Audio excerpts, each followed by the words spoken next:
So so অনেকদিন পর তোমাদের সঙ্গে একটা ব্লগ শুরু করছি। সো ব্লগটা ছোটোর মধ্যেই। সো ব্যাপারটা হচ্ছে মানে তোমাদের জানানো দেওয়া দরকার যে কেন ব্লগ বানাই না। সো মাঝে সাঝে শর্ট বানাই কেন কি। সো মানে ভিডিও তো সেরকম ভাইরাল হয় না। সো যেহেতু আমার ইয়েটাও বেশি না, আর আমি জানি না কীরকম কী ভিডিও বানাই। সো আমি যতটুকু ভালো পারি সেইটুকু নিয়ে ভিডিও বানাই। সো যেরকম পারি এডিট করে তোমাদের সঙ্গে শেয়ার করি। সো তোমরা কমেন্ট করে জানালে নিশ্চয়ই আরও ভালো বানাতে পারবো। সো সেরকম একটা ভিউজ আসতো না, ঠিক আছে। সো মনটা মানে পুরো ভেঙে গেছিলো যে ভিউজ টিউজ আসছে না, ভিডিও বানিয়ে কী হবে এই সেই।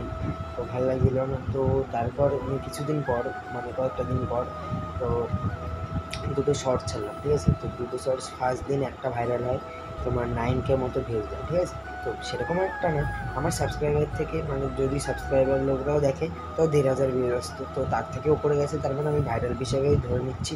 সো 9K মতো এরকম ভিউজ গেছে। তো তারপরে আরেকটা বানিয়েছিলাম, ওটা তোমার 8.2K এরকম গেছিলো পরের দিন। সো দুটো ভিডিও। তো তারপরে 3 ভিডিও ছাড়ছি, মানে শর্টই ছাড়ছি, ঠিক আছে। সো ব্লগার করি না যেহেতু তোমরাই জানো।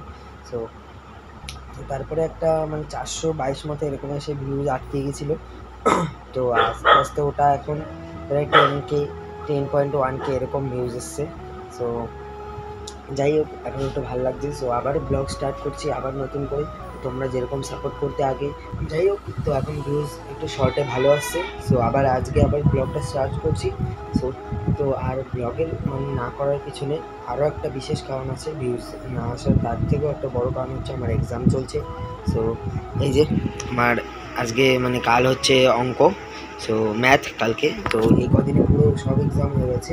সো কালকে একটাই বাকি রয়েছে আর। তো সেটা দেওয়ার পর পুরো এক্সাম শেষ। সো তারপরে কিন্তু আবার রোজ ব্লগ আসবে, সব মেলা ঠেলা সব কিছু চলে এসছে। যাই হোক, তো গাইস চলো মানে আবার এরকম তোমরা সাপোর্ট করো। সো রোজ এরকম সাপোর্ট করো তোমরা ব্লগ করলে। তো ভিডিওতে লাইক কমেন্ট শেয়ার অবশ্যই করবে। তো রোজ আমি এখন এক্সামটা চলছে, সো এক্সামটা শেষ হোক। তো তারপরে কিছুদিন পর আমার নিউ ব্লগ আসবে, মেলা চলে এসছে। সো চলো গাইস, বাই, দেখা হচ্ছে নেক্সট ব্লগে।